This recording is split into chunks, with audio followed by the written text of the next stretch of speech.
Welcome to my channel political Yoddha. This is Ankita hair.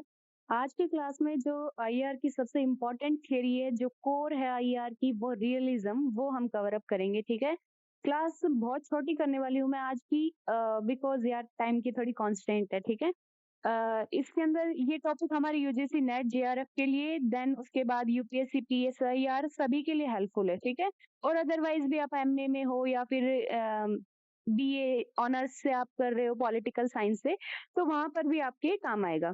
चलो class को start करते हैं।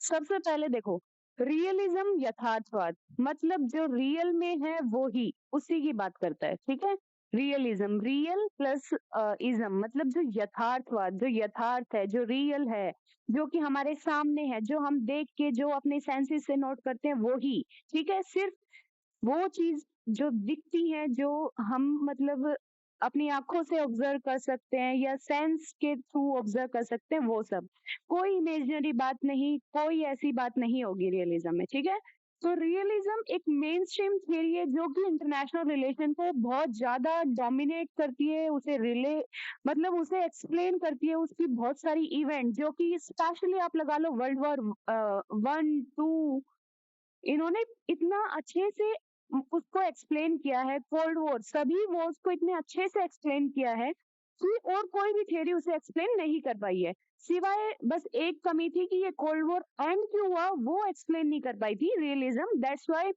इंटरनेशनल स्टेज पे और जो दूसरी थ्योरी थी कंस्ट्रक्टिविस्ट, वो सब आ गई। ठीक है, या फिर जो भी फेमिनिस्ट, बहुत सारी थ्योरी फिर उसके बाद आ गई थी। हाँ, अब हम रियलिज्म को स्टार्ट करते हैं।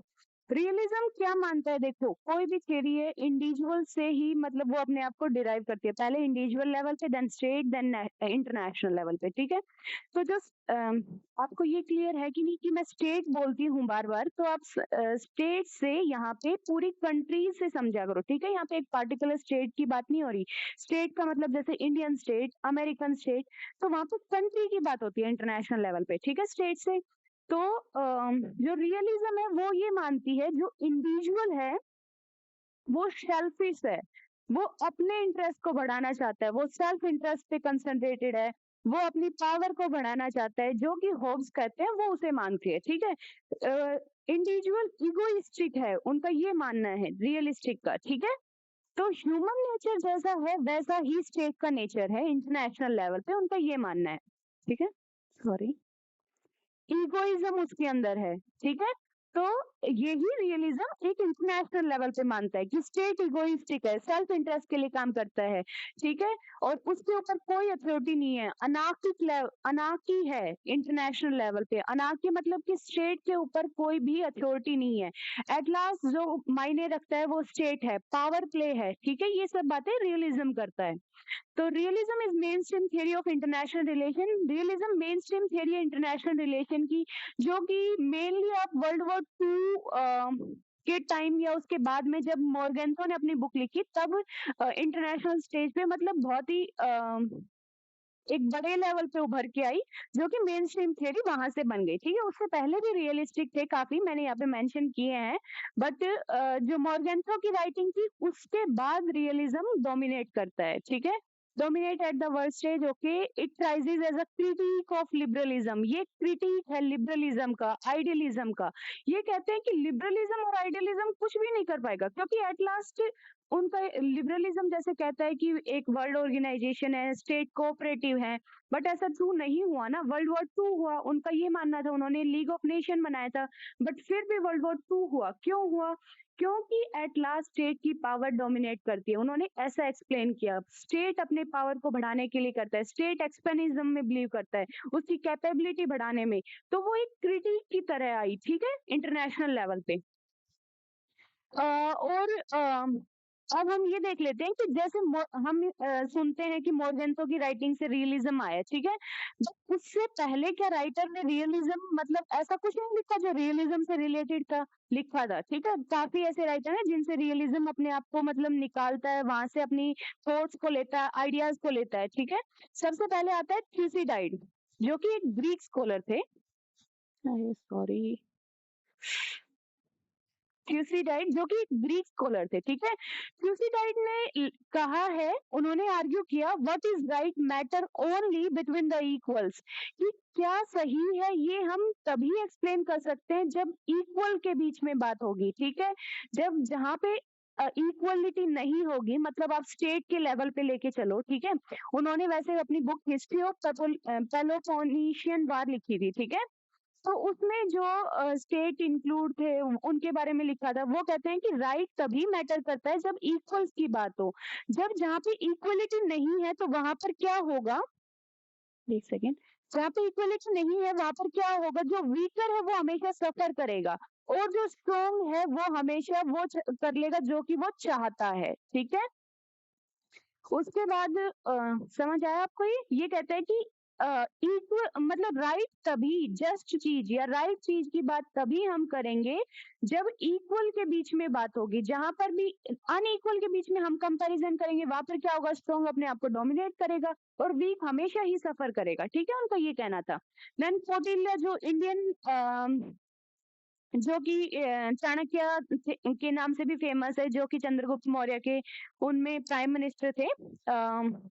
तो उन्होंने अपनी बुक अर्थशास्त्र, उसके अंदर भी उन्होंने इंटरनेशनल लेवल पे रियलिज्म की बात की है। उन्होंने कहा, उन्होंने बात की है स्टेट के सर्वाइवल की कैसे राजा अपने राज्य को सुरक्षित रख सकता है, उसे सर्वाइव करके रख सकता है। एक्सपेनिज्म की बात की है कि कैसे एक्सपेंड कर सकता है स्टेट को राजा, ठीक है। Then Kautilya instruct ruler about usefulness of balance of power, उन्होंने बैलेंस ऑफ पावर के बारे में जिक्र किया है। And carving out sphere of influence, कि कैसे एक स्टेट अपना स्फेयर ऑफ इन्फ्लुएंस बना सकता है, एक कार्व कर सकता है, मतलब अपने स्फेयर को, अपना स्फेयर कैसे बढ़ा सकता है इन्फ्लुएंस का, उन सब चीजों की बात कौटिल्य ने की है, ठीक है। देन निकोलस मैकियावेली, जो कि इटली से हैं। मैकियावेली तो फर्स्ट मॉडर्न थिंकर भी कहा जाता है जिन्हें, ठीक है, ये मॉडर्न में आ जाएंगे। ये इटली से, इन्होंने रियलिस्ट की बात की है, ठीक है। इन्होंने रियलिज्म, उन्होंने प्रिंस को कहा है कि जो राजा है उसे स्ट्रॉन्ग होना चाहिए, एफिशिएंट होना चाहिए, ठीक है, और उसे पावर और सिक्योरिटी के बारे में कंसर्न रहना पड़ेगा, ठीक है। तभी एक स्टेट सरवाइव कर पाएगा, तभी एक राजा की बात लोग मानेंगे, ठीक है। उन्होंने प्रिंस को एक ऐसा स्ट्रॉन्ग रूलर, एफिशिएंट रूलर बनाने की बात की है। और उन्होंने, जैसे आपने पढ़ा होगा, काफी क्वालिटी दी है कि शेर की तरह होना चाहिए, फोक्स की तरह होना चाहिए, डॉग की तरह। उन्होंने अलग अलग जानवरों की उठा के क्वालिटीज बताई है जो राजा के अंदर होनी चाहिए, ठीक है। देन थॉमस होब, यहाँ से सबसे ज्यादा मेन जो आइडिया है वो डिराइव होता है रियलिज्म का। थॉमस होब, जो कि इंग्लिश फिलोसफर है, इंग्लिश राइटर है, ठीक है। उन्होंने उन्होंने जैसे कहा था, स्टेट ऑफ नेचर उनका कॉन्सेप्ट था थॉमस होब का। उसके अंदर वो कहते हैं कि जो इंडिविजुअल है वो स्टेट ऑफ नेचर के अंदर है, और उसके अंदर वो कैसा है, हैस्टी है, ब्रूटिश है, और मतलब बहुत ज्यादा इगोइस्टिक है, और आपस में लड़ते रहते हैं, ठीक है। किसी के बीच में कोई कोऑपरेशन नहीं है, हर एक दूसरे से डरता है, एक दूसरे के साथ लड़ाई करता है अपनी पावर को बढ़ाने के लिए, अपने पावर को बढ़ाना चाहता है, मैक्सिमाइज करना चाहता है उसे, ठीक है। तो होब्स ऐसी बात करते हैं, वही बात जो आईआर के जो थियरिस्ट हैं उन्होंने इंटरनेशनल लेवल पे लागू की है। वो कहते हैं स्टेट अपने नेशनल इंटरेस्ट के लिए काम करता है, अपनी कैपेबिलिटी, अपनी पावर, अपनी ही स्ट्रेंथ को बढ़ाना चाहता है इंटरनेशनल लेवल पे, और उसके ऊपर कुछ भी मायने नहीं रहता, ठीक है। ओके, कहाँ पहुंच गए हम? Like of state of nature, ठीक है। देखो इन्होंने क्या कहा, मॉडर्न स्टेट इज रैशनल, वो कहते हैं मॉडर्न स्टेट रैशनल है, कैलकुलेटिंग एक्टर है। देन उसके बाद concern primarily of oven security, वो खुद की सिक्योरिटी के लिए कंसर्न है, सेल्फ इंटरेस्ट के लिए कंसर्न है, ये नहीं है कि वो और किसी की बात करेगा, वो खुद के सेल्फ इंटरेस्ट के लिए करेगा। वो इंटरनेशनल लेवल पे अगर कोई ऑर्गेनाइजेशन भी बनी है तो उसे सिर्फ इसलिए फॉलो करेगा जब तक कि वो इसके इंटरेस्ट के लिए काम करेगी, ठीक है। जब वो उसके इंटरेस्ट के लिए काम नहीं करेगी तो वो उसे छोड़ देगा। जैसे कि वर्ल्ड वॉर वन के टाइम में हुआ, जैसे जर्मनी, जापान, इन्होंने वहां से विड्रू कर लिया, रसिया, सभी ने विड्रू कर लिया क्योंकि वो उनके इंटरेस्ट के लिए काम नहीं कर रही थी। तो स्टेट तब तक ही किसी ऑर्गेनाइजेशन के रूल्स को मानेगा जब तक कि वो उसके इंटरेस्ट के साथ में है। जब ही उसके इंटरेस्ट फॉलो नहीं होगा तब स्टेट उसे लीव कर देगा, उसे बाइकआउट करेगा, ठीक है। देन नेक्स्ट है मेन टीनेज क्या है रियलिज्म के, वो देख लेते हैं। स्टेट और प्राइमरी एक्टर, वो कहते हैं कि स्टेट प्राइमरी एक्टर है इंटरनेशनल लेवल पे, इंटरनेशनल रिलेशन के अंदर स्टेट प्राइमरी एक्टर है आईआर के अंदर, ठीक है।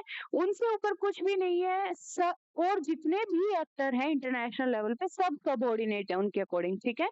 According to them state in international relation are sovereign, वो कहते हैं स्टेट सॉवरन है, यूनिटरी है, रैशनल एक्टर है। In its interaction with another state, it tries to seek to promote and guarantee its own interests. वो कहते हैं कि जब वो दूसरे स्टेट के साथ इंटरेक्ट भी करते हैं, कोई बातचीत करते हैं, कोई ट्रीटी करते हैं, तो वो स्टेट वहां पर अपने ही जो इंटरेस्ट है उसे प्रमोट करता है, उसे सीख करता है, उसे लेना चाहता है, उसे पूरा करता है, उसे गारंटी करता है, ठीक है। अपने ही इंटरेस्ट की बात करता है, वो किसी और चीज की बात नहीं करेगा। The foremost interest of each state is its own security and expansion. वो कहते हैं कि सबसे इम्पोर्टेंट इंटरेस्ट जो स्टेट का है वो है उसकी खुद की सिक्योरिटी और उसका एक्सपेंशन, ठीक है। वो कैसे एक्सपेंड करे अपनी पावर को, उसका इंटरेस्ट ये है। Then in order to ensure its security to it seeks to accumulate power, कि जैसे ही मतलब सिक्योरिटी को इंश्योर करने के लिए वो अपने आप को पावरफुल बनाता है। पावरफुल मतलब जैसे पावर कहीं से भी ली जा सकती है, पॉलिटिकल पावर या फिर वेपन्स की पावर, अलग अलग वेपन खरीद के, ठीक है। दैट एग्जांपल हम देख सकते हैं आज के टाइम में, इतनी आम रेस है कि हम कहीं से भी एग्जांपल लगा के उठा के देख सकते हैं, ठीक है। हमें रियलिज्म हमेशा ट्रू ही लगेगा, जो कि यथार्थवाद को मानते हैं वहां ट्रू लगेगा रियलिज्म हमेशा, ठीक है। International relation is anarchic in character, वो कहते हैं कि इंटरनेशनल रिलेशन अनार्किक है करेक्टर में। मतलब अनार्की मतलब होता है कि स्टेट के ऊपर कुछ भी नहीं है, स्टेट सॉवरन है, स्टेट प्राइमरी एक्टर है, उससे ऊपर कुछ भी नहीं है, कोई इंटरनेशनल ऑर्गेनाइजेशन नहीं है, कोई भी सेंट्रल अथॉरिटी नहीं है, कोई भी वर्ल्ड गवर्नमेंट नहीं है, ठीक है, जो कि स्टेट के बिहेवियर को मैनेज करे, उसके कंडक्ट को मैनेज करे, ठीक है। यही लाइन मैंने नीचे लिखी हुई है, ठीक है, आप पढ़ लेना। उसे कंट्रोल करे, मैनेज करे, ये लिखा हुआ है, ठीक है। देन उसके बाद है कंट्रोल ओवर रिसोर्सेज, स्टेट अपने मतलब स्टेट चाहता है कि वो ज्यादा से ज्यादा रिसोर्सेज को कंट्रोल करे, ठीक है। रिसोर्सेज को क्यों कंट्रोल करना चाहते हैं, क्योंकि रिसोर्सेज लिमिटेड अमाउंट में है, और जिसके पास रिसोर्सेज है वो पावरफुल है, ठीक है।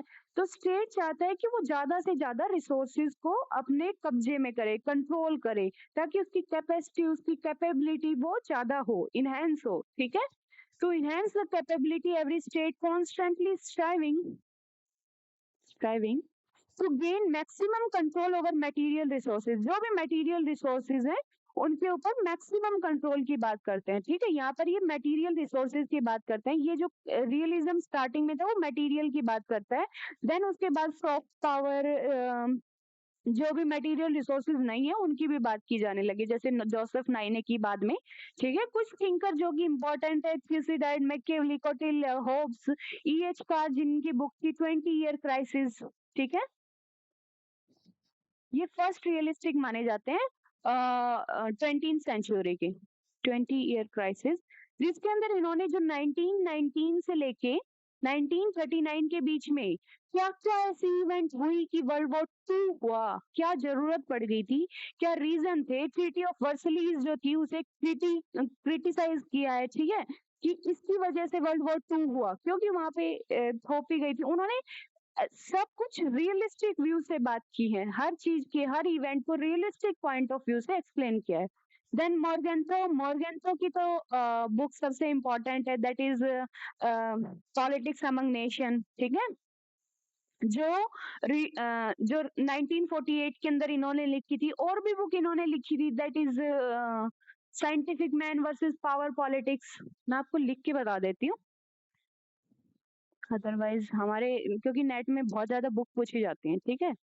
पॉलिटिक्स अमंग नेशन, और मॉर्गन तो एक इम्पोर्टेंट राइटर हैं आईआर के और रियलिज्म के, और रियलिज्म से क्वेश्चन आना होता है हमेशा, क्योंकि ये एक डोमिनेट थ्योरी है। देन 1948 की बुक है ये, पॉलिटिक्स अमंग नेशन। देन उसके बाद है scientific man versus power politics, ठीक है। देन उसके बाद नेक्स्ट है in defence of the national interest.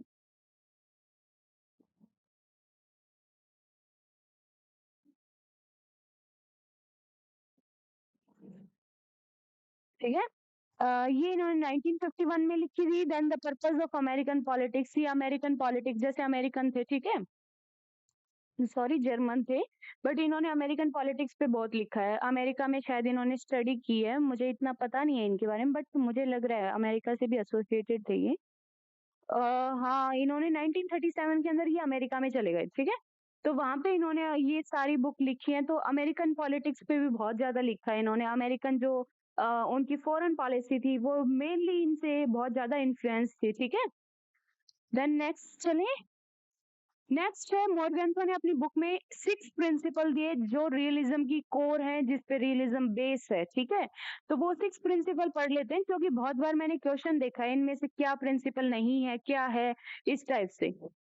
तो पहला प्रिंसिपल उन्होंने कहा है politics is govern by objective law. वो कहते हैं कि जो भी पॉलिटिक्स है इंटरनेशनल लेवल पे वो ऑब्जेक्टिव लॉ से गवर्न है, सब्जेक्टिव लॉ से नहीं है। ऑब्जेक्टिव लॉ क्या है कि पावर अपने इंटरेस्ट को बढ़ाएगा, स्टेट मतलब कि सेल्फ सीकिंग है, पावर को बढ़ाना चाहता है, ठीक है, ये ऑब्जेक्टिव लॉ है, इनसे गवर्न होता है, ठीक है। Which have roots in human nature, जो कि ह्यूमन नेचर के अंदर रूट्स है, और ह्यूमन नेचर के अंदर क्या क्या रूट है, वही जो कि होब्स से उठाई थी कि ह्यूमन नेचर ऐसा है जो सेल्फिश है, इगोइस्ट है, अपनी पावर को मैक्सिमाइज करना चाहता है, अपनी कैपेबिलिटी को बढ़ाना चाहता है, सिक्योरिटी की टेंशन रहती है, ठीक है। ये सारी चीजें ऑब्जेक्टिव, यही रूल्स हैं जो कि पॉलिटिक्स को गवर्न करते हैं इंटरनेशनल लेवल पे, ठीक है, उनका ये मानना था। Then national interest is defined in the term of power, कि जो भी नेशनल इंटरेस्ट है स्टेट का वो डिफाइन होगा नेशनल पावर्स की टर्म में, ठीक है। तो स्टेट फिर उस नेशनल पावर को ज्यादा बढ़ाना चाहता है, ठीक है। नेशनल इंटरेस्ट वही है कि स्टेट अपनी पावर को ही बढ़ाना चाहता है, नेशनल इंटरेस्ट में काम कर रहा है, मतलब कि अपनी पावर को बढ़ाने का काम कर रहा है, ठीक है, मेनली ये है। Then interest is always dynamic, वो कहते हैं कि इंटरेस्ट हमेशा डायनामिक है, स्टैटिक नहीं है। इंटरेस्ट चेंज होता रहता है स्टेट्स का, ठीक है, टाइम के अकॉर्डिंग चेंज होता रहता है।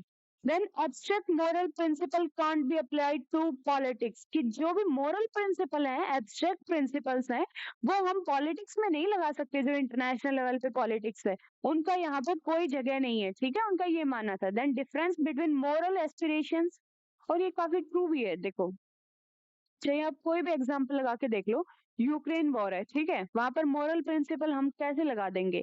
वहां पर तो जैसे अमेरिका अगर सप्लाई कर रहा है आर्म्स की, हेल्प कर रहा है, तो अपने इंटरेस्ट के लिए कर रहा है। वहां पर कोई एब्स्ट्रैक्ट मॉरल प्रिंसिपल नहीं है कि ह्यूमैनिटी के लिए कर रहा है, ये कर रहा है, वो कर रहा है, ऐसा नहीं है, ठीक है। Then difference between moral aspiration of a nation, कि मॉरल जो एस्पिरेशन जो नेशनल लेवल पे है, वो यूनिवर्सल मॉरल प्रिंसिपल्स जो है उनसे बिल्कुल डिफरेंट है, ठीक है।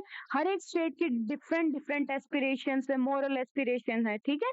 हम कंक्लूड नहीं कर सकते कि यही है।